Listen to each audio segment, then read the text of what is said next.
Bien-aimés dans le Seigneur, ce n'est pas toujours facile et ce n'est pas toujours évident. Parce que tout ce que nous avons appris jusque-là était donné par de ceux-là que nous avons cru hier avoir le droit de nous enseigner ces choses. Mais Christ a précisé, lorsque son pied foulait encore cette terre, il a dit, il est avantageux pour vous que je m'en aille pour vous préparer une place. Lorsque je vous aurai préparé la place, je reviendrai vous prendre, afin que là où je suis, vous y soyez également. Donc, il était normal que nous attendions que le Seigneur revienne. Mais un détail, ayant établi l'Église premièrement sur Pierre, il a déjà désigné par ces mots le fait que dans l'Église, il n'y a pas Christ. Et quand il part, nous sommes tous restés dans l'attente, déjà depuis leur époque. Ils sont restés dans l'attente parce que Christ a dit qu'il va revenir. Mais quand il n'a pas précisé quand, les gens sont restés à attendre. Et à ce moment, on entend parler d'un homme, celui que l'on appelait hier Saul de Tarse.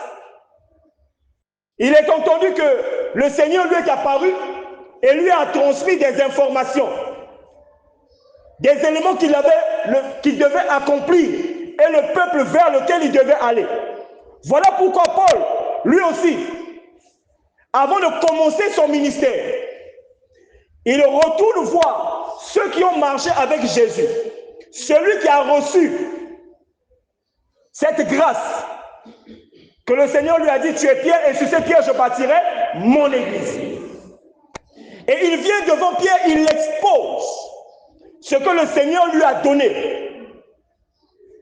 La finalité de tout ça, c'est qu'il ressort. Celui qui a fait de toi apôtre des circoncis, c'est le même qui a fait de moi apôtre des incirconcis. Et voici qu'on lui donne des témoins, il dit, va chez les païens. Là où on t'a envoyé, nous restons en Israël. D'où s'accomplit Matthieu 15, là où il est écrit, quels sont les 12 que Jésus envoya après leur avoir donné les recommandations suivantes. N'allez pas chez les païens, parce qu'il y avait quelqu'un qui devait aller chez les païens. N'entrez pas dans les villes des Samaritains, parce que les Samaritains, eux aussi, ne sont pas des Israélites, mais donc ils font partie du peuple païen. Allez plutôt vers les brebis perdues de la maison d'Israël. Là-bas, prêchez et dites, le royaume des cieux est proche. Ainsi, nous comprenons aisément.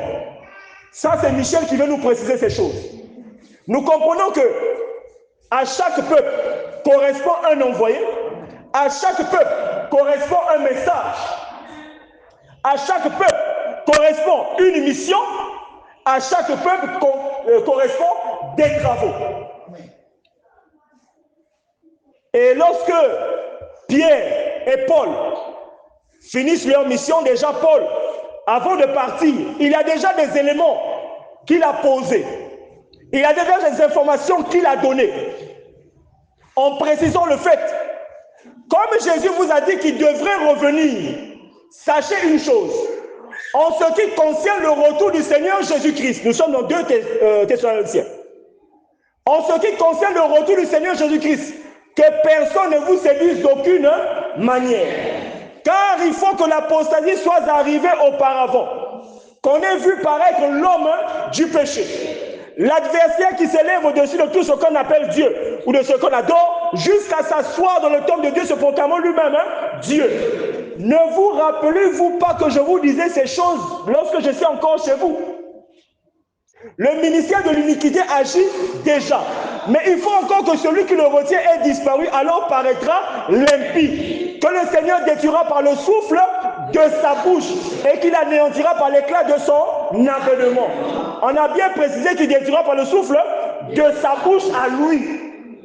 Mais on a vu des pasteurs qui ont commencé à faire oh. Est-ce qu'on avait dit qu'il détruira par le souffle de la bouche d'un pasteur? C'est là où déjà nous devions avoir des précisions en nous rendant compte que ceux qui nous conduisaient n'étaient pas des mandatés du Seigneur Jésus-Christ. Nous allons lire un passage ce soir, c'est dans 2 Timothée 4. Nous allons commencer à partir du verset 2. Voici ce qui est écrit. Prêche la parole, insiste en toute occasion, favorable ou non, reprend, censure, exhorte, avec toute douceur et en instruisant. Verset 3. Car il viendra un temps où les hommes ne supporteront pas la saine doctrine, mais ayant la démangeaison d'entendre des choses agréables, ils se donneront une foule de docteurs selon leur propre désir. Verset 4. Détournant l'oreille de la vérité et se tournant vers des fables. Déjà dans ce passage, l'apôtre Paul fait mention d'un temps. Ça veut dire que ce n'était pas à ce moment-là. Quelque chose devait arriver beaucoup plus tard, là où les gens ne devaient plus s'intéresser à la vérité, mais ils auraient le besoin d'entendre ce qui les arrange eux. Même lorsque Paul s'adresse à Timothée, Timothée aussi n'a pas compris. Se posait bien la question, mais il dit, viendra un temps. Mais le temps là, c'est quand il ne savait pas. Jusqu'à ce que Timothée meure, le temps là n'était pas arrivé. Quel est le temps où les gens auraient besoin d'entendre seulement ce qui devait les arranger? C'est au moment où Michel arrive, lorsqu'il fait le constat des faits, nous nous rendons bien compte, oui, il y a quelque chose qui ne va pas. Lorsque la vérité est prêchée, ça n'intéresse pas les gens. Ils ont plutôt envie d'entendre ce qui les arrange. Évangile de bénédiction. Quand on dit séminaire de bénédiction, les gens sont nombreux. Quand on dit séminaire miracle, les gens sont nombreux. Quand on dit démonstration de la vérité, les gens ne viennent plus. Tout simplement parce qu'ils ont besoin de ce qui les arrange.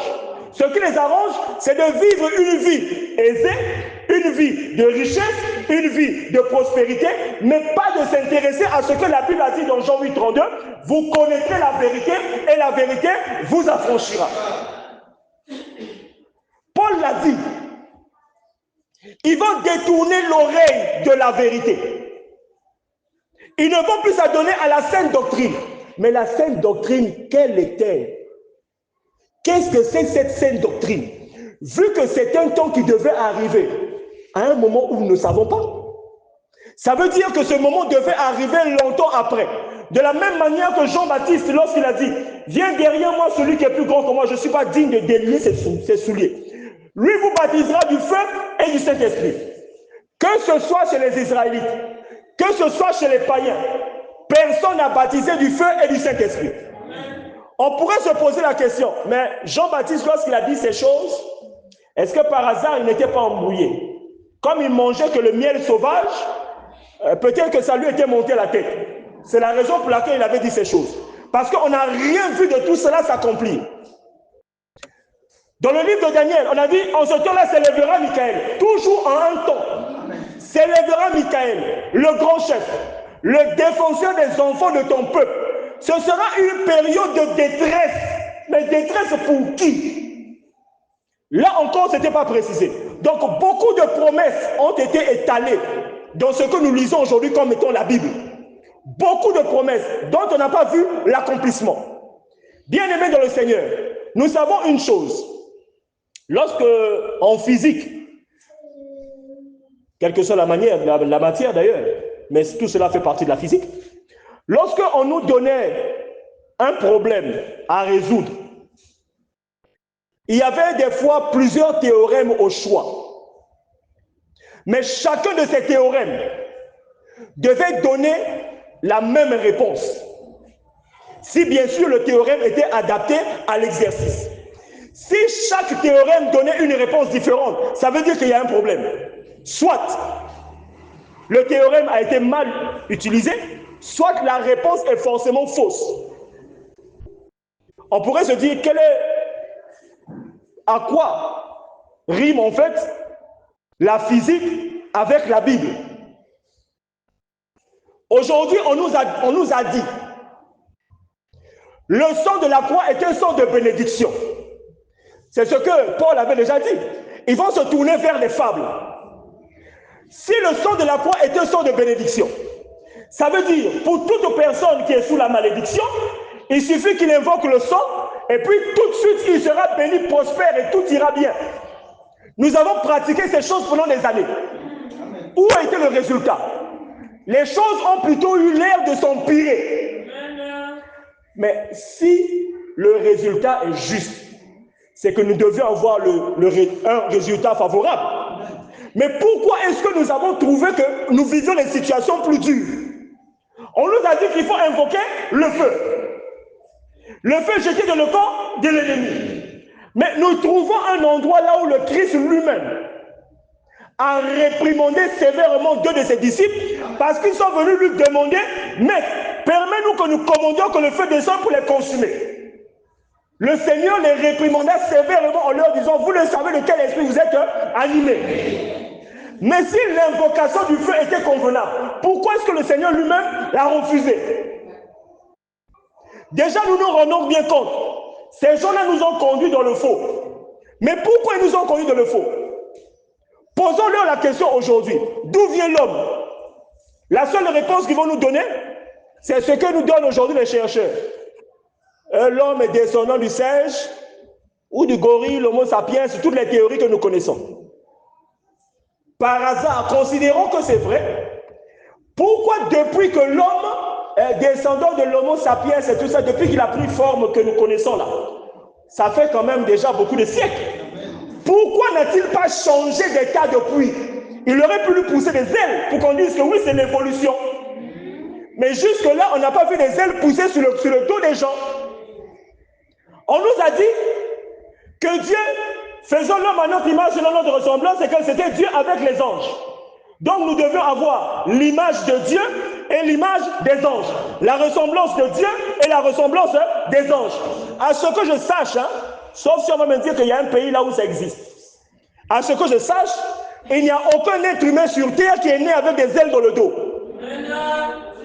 Mais si c'est à l'image de Dieu et les anges, c'est que nous devions avoir la ressemblance de Dieu et nous devons avoir aussi la ressemblance des anges. Montrons-nous aussi la ressemblance de Dieu parce que Dieu est tout puissant. Ça veut dire qu'étant sur terre, on ne doit même pas souffrir. Parce que dès que tu fais comme ça, la maison sort de terre.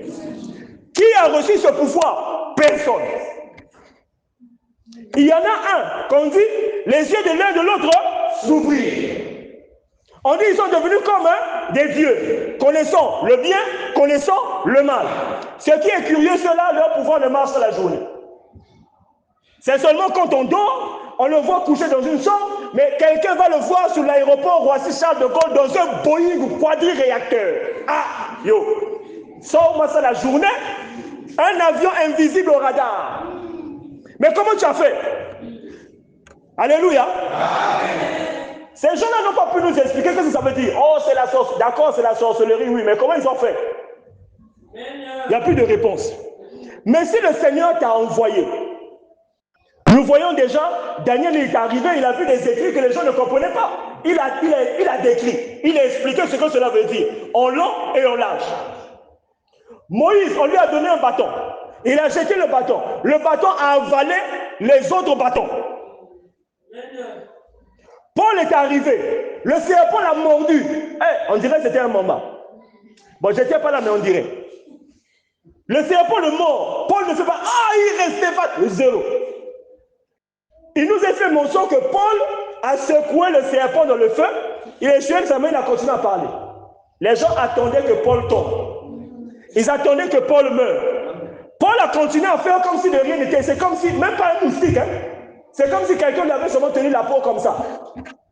Mais comment un serpent mord quelqu'un, le gars continue à vivre? Mais finalement, le gars là, il est qui? Allez nous expliquer pourquoi.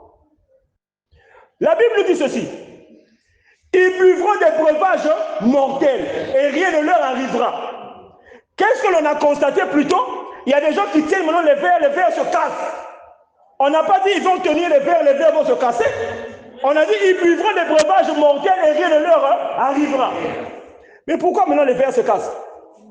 C'est qu'ils sont allés mettre les mains, chercher une autre puissance, une puissance différente qui n'agit pas de la même manière.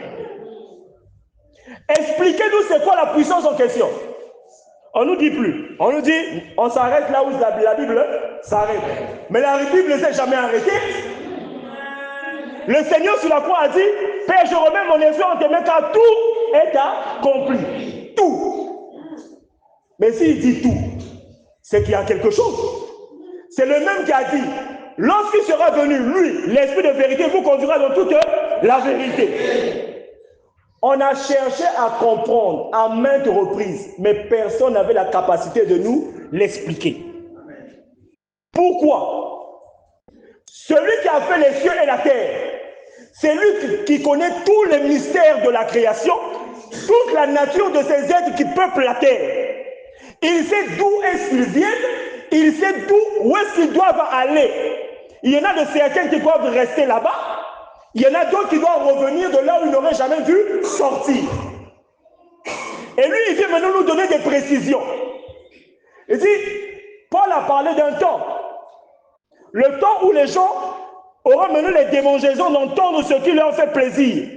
C'est le temps apostasique, parce qu'il avait déjà dit auparavant, en ce qui concerne le retour du Seigneur, que personne ne vous séduise d'aucune manière, car il faut que l'apostasie soit arrivée auparavant. C'est l'apostasie qui vient avec des méthodes mielleuses. Osana Posa et moi là, viens me voir. La personne n'a plus besoin de chercher Dieu. Il se dit, Nzambe, oh, ils ont arrêté. J'ai déjà entendu ce langage. Oh, Dieu agit au ralenti. Pasteur Wana Azana Ngouya. Mais quand tu posais la question de savoir le Ngouya qu'il utilise, ça vient d'où? Si ce n'est pas Christ qui lui a donné, c'est qu'il y a un autre. Oh, Osana Posa Mosala, viens me voir. Est-ce que tu as une compagnie comme Total pour embaucher? Mais quand tu as besoin d'embaucher les gens, on lance ce qu'on appelle une offre. Offre de recrutement. On affiche, on publie partout où besoin est. De manière à ce que chacun emmène un dossier. Le dossier est évalué. On prend connaissance pour savoir et on organise des entretiens pour savoir si celui-ci est à même d'assurer les fonctions ou pas. Mais pourquoi est-ce que il faut que je vienne te voir, toi, seulement pour avoir le boulot? Pourquoi tu n'as pas affiché? Ça veut dire qu'il y a quelque chose que tu vas faire. Voilà pourquoi on est même arrivé à nous dire, Banganga, c'est seulement Dieu qui les a fait, non? Comme eux aussi, quand tu arrives chez eux, ils te disent, Bandami que ça là. Wandamina. Ça, on ne nous disait pas. C'est Michel qui vient. Au début, on peut bouder. Mais Michel arrive, il rentre dans les détails. Il dit, vous dites Jésus, Jésus. On lit dans ta Bible, un seul nom nous a été donné. Mais le nom là, tu as lu ça quand? La prophétie qui avait été donnée ne faisait pas mention du nom Jésus, mais on parlait d'Emmanuel. Donc on pourrait se dire que celui qui va arriver va s'appeler Emmanuel. Et puis entre parenthèses, bien aimé dans le Seigneur. Les gens qui disent qu'on nous a donné un seul nom, là, on a bien précisé.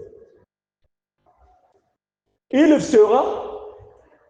sera donné un fils. On lui donnera le nom d'Emmanuel. C'est lui qui viendra. Jean-Baptiste l'a dit. Voici l'agneau de Dieu qui ôte le péché du monde. Donc, le nom qui a été donné, c'est pour ôter le péché du monde. C'est tout ce qu'on a dit. Hein? Il devait ôter le péché du monde. Comment il devait faire? On ne nous a pas dit. Pire encore, vu qu'il devait ôter le péché du monde, pourquoi? Il a fait ça depuis quand? Hein? En l'an 33, ça fait longtemps. Ça fait déjà plus de 1950 ans, on dirait. Hein? Je n'ai pas fait le calcul, mais ça fait longtemps. Pourquoi aujourd'hui, on nous parle encore du péché? S'il a ôté le péché, pourquoi on nous parle encore du péché? Donc Jésus avait échoué. Il n'a pas ôté le péché. Il a fait semblant. Pire encore, Paul envoyé chez les païens, il dit quoi? Laissant les éléments de la parole de Christ tendant à ce qui est parfait, sans poser de nouveau le fondement du renoncement aux œuvres mortes, la doctrine des baptêmes, l'imposition des mains, la foi en Dieu, la résurrection des morts. Tokosa Lango, si et seulement si Dieu le permet. Ça veut dire que s'il ne permet pas, on ne va pas faire ça. Mais s'il a dit ça, maintenant, pourquoi tu prends ce qui a été donné aux Israélites, tu emmènes maintenant chez les païens? Qui t'a donné le droit de le faire? Nous voyons bien que la succession des envoyés nous définit bien que ils sont en train d'accomplir des missions progressives. Malachie chapitre 4 nous dit quoi? Souvenez-vous de la loi de Moïse, mon serviteur, auquel j'ai prescrit en Horeb des préceptes et des ordonnances pour tout Israël. On a bien précisé pour tout Israël. C'est le peuple qui a reçu la loi, c'est le peuple qui devait se repentir parce qu'ils n'ont pas obéi à la loi. Et c'est ce peuple qui, premièrement, devait être réconcilié parce que, à cause de la loi, le péché a repris vie et eux, ils sont morts. Donc, définitivement séparés de Dieu, confirmés en haut comme en bas. Mais, si ça c'est accompli, quel est le besoin maintenant de nous dire chez les païens? Tu ne mentiras pas. C'est une manière de dire encore aux gens, écoutez, de la même manière que Moïse est arrivé, il a donné la loi, il a donné la loi pour tout le monde. Jean-Baptiste est arrivé, il a fait une mission, on lui a coupé la tête, il faut encore que Jean-Baptiste revienne pour qu'on lui coupe la tête encore une deuxième fois. C'est une manière de dire encore, Jésus de la même manière qu'on l'a chicoté, on l'a attaché, on lui a mis les poings sur les mains, Jésus doit revenir encore pour subir ça une deuxième fois. Qui t'a annoncé ça? Qui t'a annoncé ça? Voilà pourquoi, lorsque le livre de Jean nous dit, vous connaîtrez la vérité vous affranchira. Lorsque le Seigneur dit, je mets devant toi la bénédiction et la malédiction. Si tu ne prends pas la vérité, c'est que tu vas prendre le mensonge. Quelles sont les conséquences du mensonge? Voilà pourquoi on nous avait dit que la prière c'était un dialogue. Il fallait causer avec Dieu. Yo za mwana lingo causer na grand Dieu. Oko causer na quel ndinga. Déjà on entend des gens qui nous disent langue du ciel. Puisque ça c'est la langue du ciel. Pour toi tu ne parles pas la langue du ciel. Tu vas causer avec Dieu comment? Bien-aimés dans le Seigneur, longtemps, nous avons été à l'intérieur et nous avons vu ce que nous avons subi. Voilà pourquoi il y a des gens qui se cachent, mais nous le savons. Il est dans une église, et il voit que les choses ne marchent pas. Il voit qu'il est en train de subir des choses bizarres. Malgré qu'on lui dit de jeter le feu dans le corps de l'ennemi, invoquer le sang pour se laver, beaucoup de choses bizarres là. Il venait même au culte avec des pierres. Nous nous rappelons une scène de théâtre là où on nous a dit qu'il y avait Pierre de Goliath. Mais quand ils voient ça, les choses ne changent pas. Qu'est-ce qu'ils font? Discrètement, en position de miaoulerie, ils vont voir les nganga du coin. Ou bien la maman qui zinga. Oh maman, mon atala passé, mon alendave. Maman qui zinga aussi va faire son tchaka tchaka tchaka tchaka tchaka. Quand tu as eu un semblant de solution, tu reviens maintenant dans l'église et dis, bien-aimé de le Seigneur, je vais témoigner la gloire de ses dieux. Ah! Tu es allé chercher la solution, c'est la ngangologie. Maintenant, tu viens témoigner dans l'église. Et ce qui est bizarre, ce Dieu-là, qui dit, je ne partagerai ma gloire avec personne, ce Dieu-là t'encourage. Il ne te fait rien. Finalement, quel est le Dieu qui est en train d'écouter le témoignage que tu donnes dans cette église? C'est que c'est le même Dieu que tu es allé consulter là-bas. Ça confirme lorsque Paul a dit, en ce qui concerne le retour du Seigneur, l'apostasie va rentrer dans l'église, se proclamant lui-même, hein, Dieu. C'est Satan, le fils de la perdition, qui devait se manifester par la puissance de Satan, avec toute forme de prodige et de miracles mensongers. Avec toutes les séductions de l'iniquité. Lorsque Michel arrive, il vient faire cette démonstration. Il dit, attention, pourquoi le Seigneur Jésus-Christ lui-même a dit, vous adorez ce que vous ne connaissez pas? Le temps était arrivé pour que nous arrivions à comprendre. Les enfants de Christ doivent suivre Christ. Les enfants de Satan doivent suivre Satan. Mais comment est-ce que les enfants de Christ font pour suivre Christ? On nous a parlé de le livre de 2 Timothée, la sainte doctrine. Mais qui devait nous l'enseigner? Si on a établi Pierre chez les Israélites, on a envoyé Paul chez les païens pour réconcilier les païens à Christ au travers de la prédication de la croix. Mais Paul a dit, il arrivera un temps. Donc ça devait arriver longtemps après. Mais lorsque ce temps-là devait arriver, il devait y avoir des enseignements. De quel enseignement s'agissait-il? Parce que déjà dans Daniel, on a dit, Daniel, tiens secrète ces paroles. Au temps de la fin, plusieurs le liront et la connaissance augmentera. Avant que Michel n'arrive, quelle est la connaissance qui a augmenté?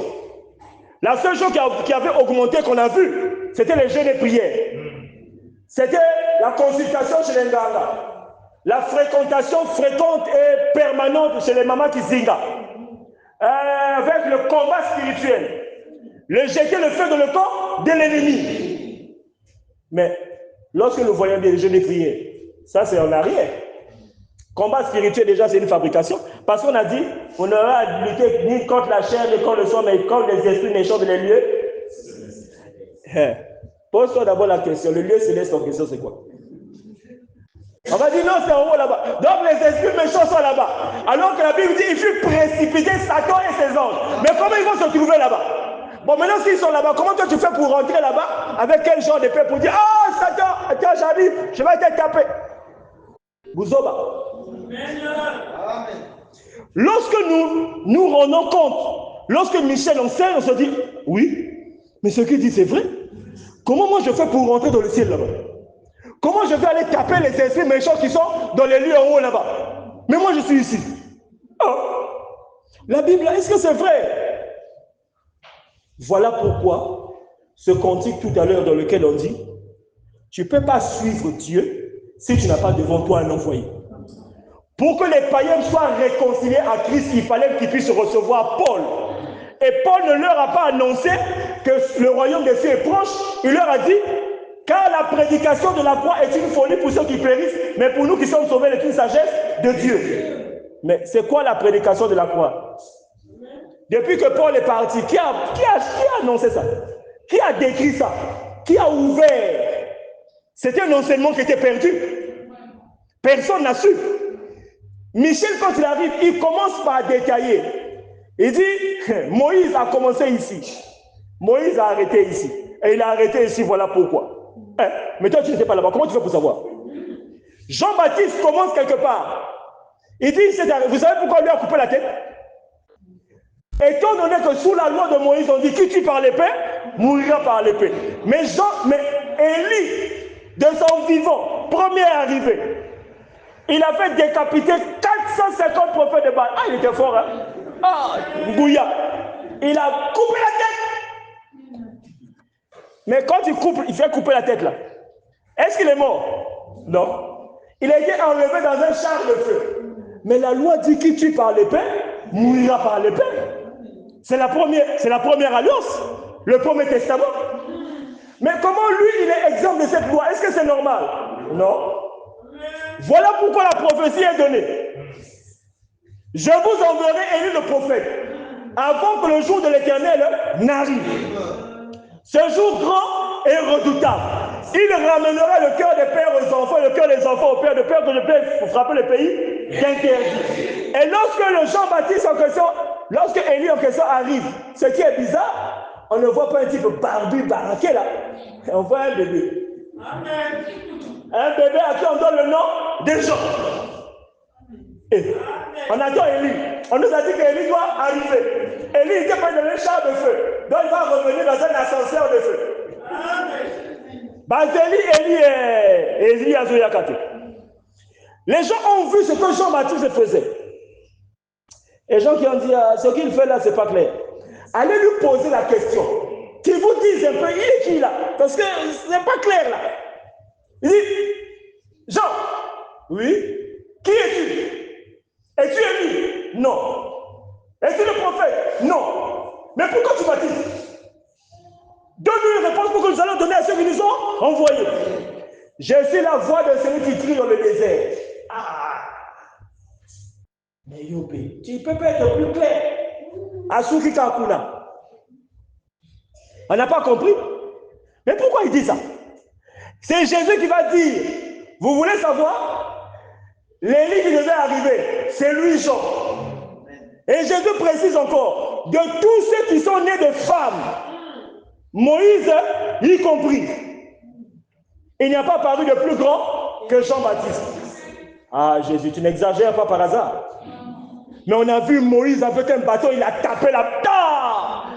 La mer s'est divisée en deux. D'un bout à l'autre. On n'a pas vu un côté de la mer que ça est descendu parce que perte de pression. Les deux côtés sont restés comme ça, comme un livre ouvert. Amen. Ah, et puis toi tu dis que vraiment Jean-Baptiste est plus grand que Moïse. Ah, Yopé. Il savait ce qu'il disait. Amen. Il dit, mais le plus petit dans le royaume est plus grand que lui. C'était des paroles incompréhensibles. On pourrait même dire, non, le gars là, il dit n'importe quoi. Il arrive dans le temple. Il dit, détruisez ce temple, en 3 jours, je le rebâtis. Ah, petit tika, petit tika. Il nous a fallu 40 ans, petit, 40 ans pour construire ce temple. Quand tu as dit, tu vas te bâtir en 3 jours. Vaïka. Qui pouvait comprendre ce qu'il disait? Près de 2000 ans après, nous lisons aujourd'hui et nous comprenons de quoi il voulait parler. En ce qui concerne Jean-Baptiste, ce qu'il a dit, c'est Michel qui vient expliquer. Dis pourquoi il a dit, viens derrière moi celui qui est plus grand que moi. Pourquoi Jésus a dit que le plus petit est plus grand que lui? Quel est le grand dont Jean-Baptiste parlait? C'était le petit qui a dans le royaume. Mais le petit, c'est celui qui a annoncé comme étant l'esprit de vérité. Quand il devait arriver, il devait nous conduire dans toute la vérité. Et Michel, lorsqu'il arrive, il vient maintenant donner les détails. Où est-ce que Jean-Baptiste a commencé? Je disais tout à l'heure, pourquoi est-ce qu'on lui a coupé la tête? Mais c'est simple. La loi dit, celui qui tue par l'épée mourira par l'épée. Comme la première fois qu'il était arrivé, il avait été exempt. Parce qu'il y avait une mission à accomplir après. Quand il est parti là, il est revenu encore dans quoi? Toujours dans l'ancienne alliance. Avec encore le même testament. Qui tue par l'épée, mourira par l'épée. Cette fois-ci, tu ne vas pas échapper. Voilà pourquoi Jean-Baptiste, dans des circonstances qu'on a vues partiellement différentes. Oh, parce qu'il y a une fille là qui avait bien dansé. Le roi avait dit, demande-moi tout ce que tu veux. Et la maman de cette fille avait dit, non, je veux la tête de Jean-Baptiste. Ce n'était que l'accomplissement de ce qui devait être fait. De la même manière qu'il avait fait décapiter, il a fait couper la tête, donc lui aussi on devait lui couper la tête. Pour que s'accomplisse ce qui est prescrit par la loi. Ce qui tue par l'épée mourira par l'épée. Qui pouvait le savoir? Personne. C'est Michel qui vient préciser. Mais Michel, yo zalaka wapi. Et il continue. Il dit pourquoi Jésus est arrivé. Pourquoi la Bible dit Christ entrant dans le monde dit. Christ. Pourquoi il avait dit Jésus? Il dit Christ entrant dans le monde dit. Tu n'as voulu ni sacrifier ni offrande pour les péchés, mais tu m'as formé un corps pour faire au Dieu ta volonté. Ah. Donc, quand Pierre a dit, tu es le Christ, le Fils du Dieu vivant. Ah, c'est pour confirmer qu'effectivement, dans le corps de Jésus, il y avait un esprit puissant qui s'appelait Christ. Qui pouvait savoir ça? C'était écrit, non? Noir sur blanc. Mais qui devait nous expliquer le mystère? Personne. Sinon, celui à qui le Seigneur a dit quelque chose à l'oreille, qui devait le crier sur le haut des toits, ce qu'il a dit dans les ténèbres et qui devait le prêcher au grand jour. Qui est venu le faire? Nous avons des grands noms là. Je suivais même un hier sur le Facebook. En tout cas, ça m'a même surpris. Regardez comment il commence son speech. Il dit, il y a maintenant beaucoup de pasteurs. Qui est établi pasteur? Je dis, yo, tu as bon. Qui est établi pasteur? Il y a maintenant beaucoup de pasteurs. Ah, yo. Nous nous rappelons, les enseignants se rappellent qu'il y a le droit d'ouvrir une église et de conduire les enfants de Jésus-Christ. Yo. On a l'égard sur la photocopie. Mais copie est originale. Et comme pour confirmer que la copie, ce n'est pas l'original, Asuki Nanzela. Après, il dit non, vous savez, les pasteurs, vous êtes trop jeunes. Il faut d'abord à toi d'abord de vieillir. Hey! Alléluia. Amen. Michel a dit, ces paroles que je vous prêche sont esprit et vie. Amen. Il est écrit, celui qui n'est pas avec moi est contre moi. Et celui qui n'assemble pas avec moi disperse. La vérité ne peut être donnée que par une seule bouche. la bouche par laquelle le Seigneur donne ses instructions. D'où la compréhension. La parole de Dieu, ce n'est pas ce qui est écrit, mais c'est ce qui sort de la bouche de l'envoyé. Et c'est lui qui vient nous préciser la vérité dont nous avons besoin de savoir. Cette vérité qui, en l'entendant, pas de combat spirituel, pas de bain, pas de kyoko, pas des incisions, pas de lavage particulier dans des bassines devant les gens. Mais le fait d'écouter cette vérité, un mystère se passe. La personne commence à dormir maintenant paisiblement. Mais qu'est-ce qui s'est passé? Le type là, il ne m'a pas touché. Moi, je suis habitué à l'imposition des mains. Vous imposerez les mains aux malades. Il commence à secouer là. Tu vas même dire que la personne a la transe. Alors que ni ma boque a passé à Yemokazo, ni Samotu. Esprit ma bête. Il dit, vous imposerez les mains aux malades. Il y a aussi les comédiens qui crient. Il dit, allez, sors, fou. Mais quand il fait fou là, je ne sors pas. Au nom de Jésus, tu ne sors pas. Voilà quel est Jésus. Alléluia.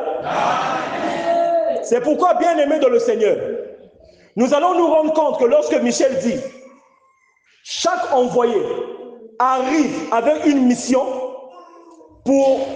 elle est progressive et elle est suivante à ce qu'a accompli le précédent. Et chacun des précédents a annoncé l'arrivée des autres.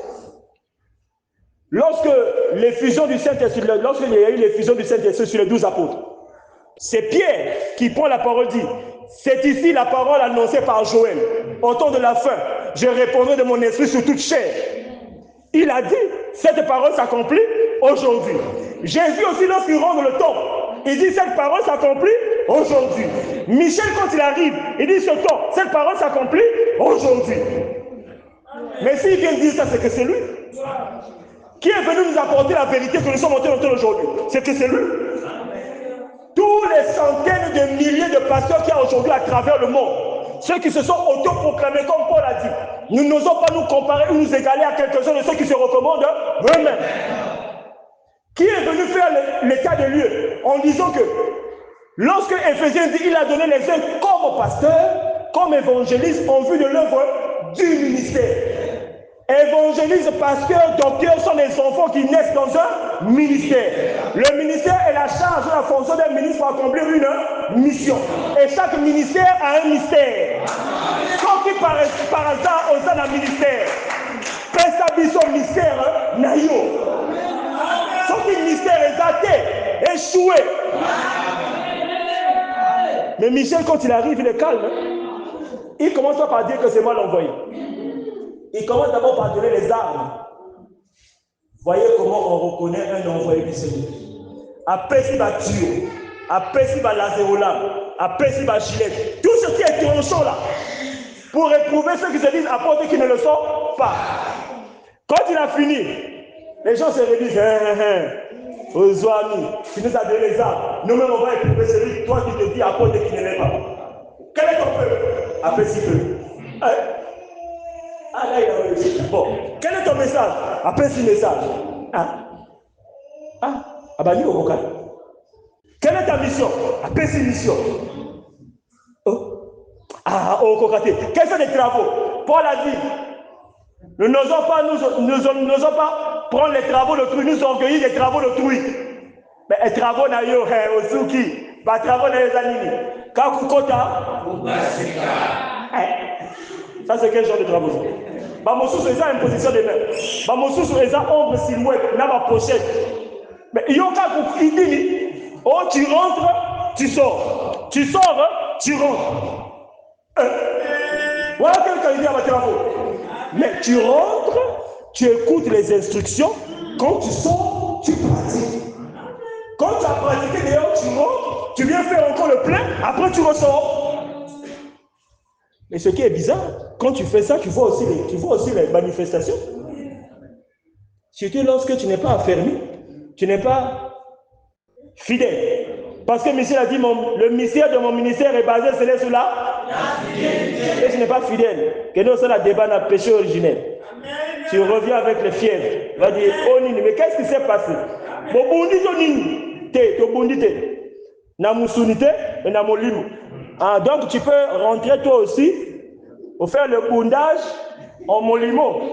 Donc vous êtes les voisins du même quartier. Alléluia. Bien-aimés dans le Seigneur, nous disons ces choses. Nous voulons emmener les enfants de Christ à avoir la compréhension.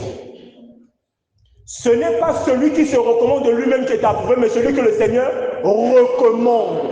Mais comment reconnaît-on celui que le Seigneur a recommandé? Ce n'est pas parce qu'il s'habille bien. Ce n'est pas parce qu'il parle bien.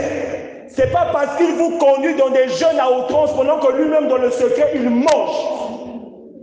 C'est celui qui vient accomplir les choses comme Christ l'a fait. Il vous donne une parole.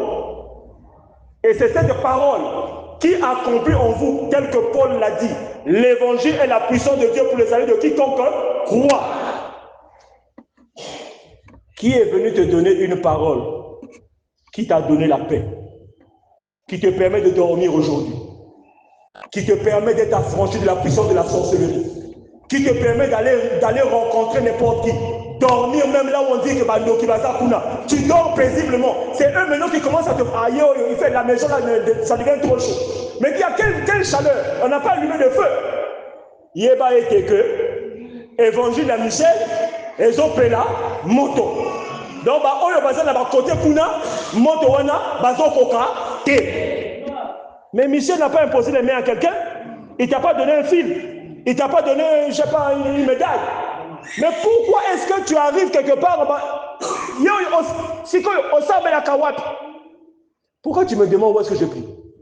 Quand j'ai prié avant chez catholique, tu m'as jamais posé la question. Je suis allé chez évangélique, tu ne m'as pas posé la question. Je suis même allé là où on saute là. Tu ne m'as pas posé la question. Maintenant, la communauté, on s'en met la kawap. Alléluia. C'est que that's a question. Bien-aimé dans le Seigneur, Michel est authentique. Nous ne prononçons pas son nom parce que nous sommes en train de lui vouer une adoration, mais de la même manière qu'il a été donné le nom de Jésus pour ôter le péché. Aujourd'hui, il a été donné un nom nouveau. Le nom nouveau pour pouvoir neutraliser la puissance de la sorcellerie. Et ce nom, c'est le nom de Michel. Christ prêche Michel. Et lorsque ce nom est prononcé avec la conviction, ayant respecté les conditions de prononciation de ce nom, c'est-à-dire étant fidèle, il n'y a pas de débat. Nous le disons et nous sommes fiers de le dire. Nous avons trouvé le consolateur. Parce que nous avons longtemps pleuré. Nous avons trouvé le moissonneur, celui que Christ a dit dans la parabole du champ. Au temps de la fin, j'enverrai le moissonneur. Il va séparer le blé de l'ivraie. L'ivraie sera mis au feu, le blé sera mis dans le grenier. Et le grenier aujourd'hui, c'est l'épouse dans laquelle Michel fait rentrer les enfants de Christ. Bien-aimé dans le Seigneur, je t'invite, toi qui es enfant de Christ, peu importe l'endroit où tu es, celui qui doit te conduire dans la vérité, ne regarde pas la construction. Au ciel là-bas, c'est pas comme ça, c'est autre chose. Ne regarde pas la forme des gens, mais comprends seulement une chose. La Bible dit, lorsque Christ est arrivé, il n'avait rien pour attirer le regard. Là, Seigneur n'a pas quelque chose pour attirer le regard, mais il a quelque chose de plus précieux. Une parole véritable qui te fait rentrer au 3e ciel, là où la puissance de la sorcellerie n'agit pas. Je t'invite encore, mon frère, ma soeur, ce soir, à arriver à cette compréhension, à ne pas douter de Michel. Michel n'est pas venu pour faire joli. Il n'est pas venu pour nous arnaquer. Il n'est pas venu pour nous mentir. Mais il est venu réellement pour accomplir la mission que Christ lui a signée. Celle de ramener les âmes égarées. C'est pourquoi, bien-aimés dans le Seigneur, comprenons ces choses et avançons avec Michel. Avançons sur le chemin sur lequel il nous conduit pour nous ramener, non vers lui, mais vers Christ. Car lui seul, étant envoyé par Christ, lui seul connaît le chemin qui mène à Christ. C'est ce chemin sur lequel nous tous sommes en train d'aller. Et nous t'invitons également, mon frère, ma soeur, à te mettre en route, étant conscient que tu es enfant de Jésus Christ. Si tu es enfant de l'autre, hein, maintenant, papa, que Dieu nous bénisse.